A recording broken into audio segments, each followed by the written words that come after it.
Hello, I'm Annie Musu, a certified EFT tapping master practitioner. I help women build confidence, set boundaries, and enjoy healthy relationships. Welcome to my podcast, Hush Your Mind, building a better relationship with yourself. On this show, I offer practical wisdom to help you clear fears, limiting beliefs, and trauma so that you can gracefully create a life you love. Thanks for joining me in episode number 24 of my podcast, Hush Your Mind, building a better relationship with yourself. I'll be taking a break after this episode and will return on January 19th with a brand new episode. Let's dive right into today's topic on why you shouldn't do too much spiritual inner work. I began my spiritual inner work because I was desperate to be free of emotional pain, frustrating relationships, and mind chatter. Something had to change. So I turned inwards and faced my icky feelings and memories. Aha moments multiplied and slowly transformed my entire worldview. Little by little, I reclaimed my power, healed old wounds, and made wiser choices. My enthusiasm sometimes pushed me to do too much inner work. In our society of not good enough, it's easy to get stuck in constantly improving ourselves.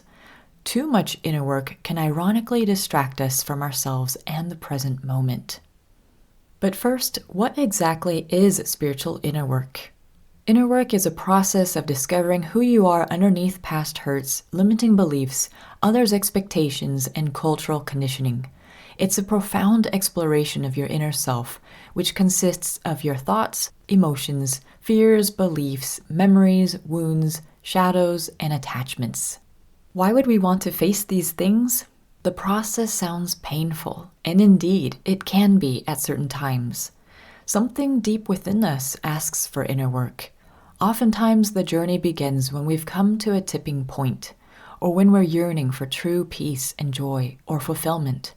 I actually wouldn't recommend doing inner work if you don't feel called to it, because everything you know about yourself and the world will fall. Not everyone is ready for that. You must have tenacious courage and curiosity to stay motivated during hard times. Spiritual inner work can also be called inner child work or shadow work.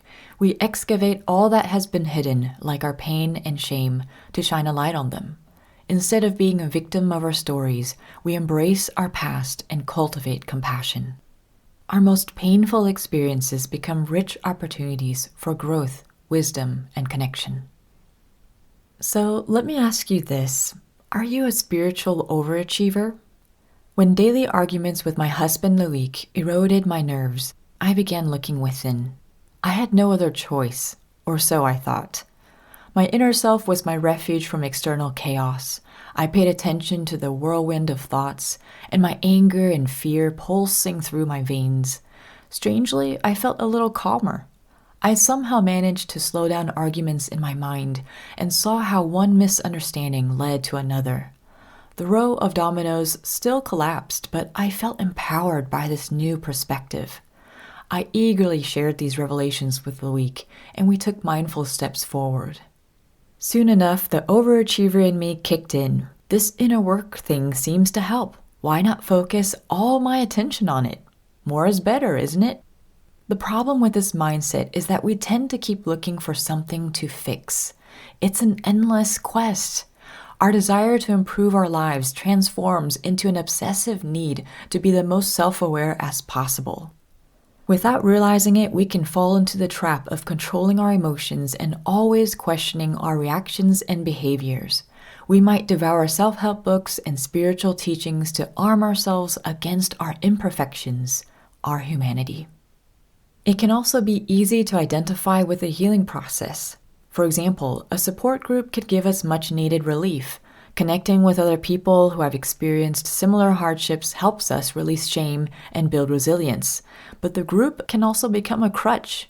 Healing is meant to be a temporary passage so that we can move forward with living a fulfilling life.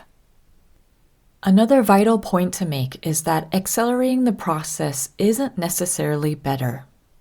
Fast forward 10 years, Loic and I had devoted much of our time and energy to healing old wounds that we triggered in each other. If we had let resentment build, a violent argument was sure to explode. So it became our priority to tend to upsets every single day. Our hard work finally began paying off. We had integrated tremendous amounts of unconscious wounds and fears.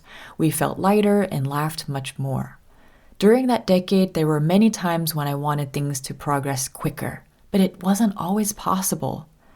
Becoming mindful of our reactions takes time. Processing emotions takes time. As an EFT tapping practitioner, I understand that even though quick transformations are possible, the body still needs time to integrate healing work. It may even be unhealthy to force the process. And we can't force divine timing.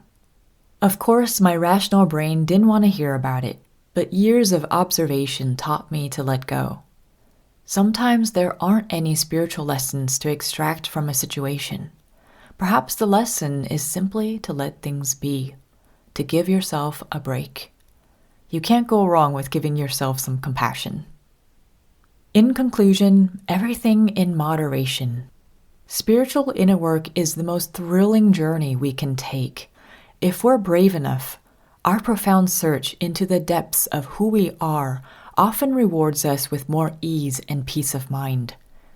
But it would serve us well to remember, there are moments when we get to devour huge portions, and other moments we must learn how to wait for the next dish and just sit with ourselves. Thank you so much for joining me in this episode of Hush Your Mind. I'm currently offering free EFT tapping sessions in exchange for a short interview. Sign up for your session at hushyourmind.com/interview. You can also find the link in the show notes. May you have the courage to love and accept yourself. Be well and take care.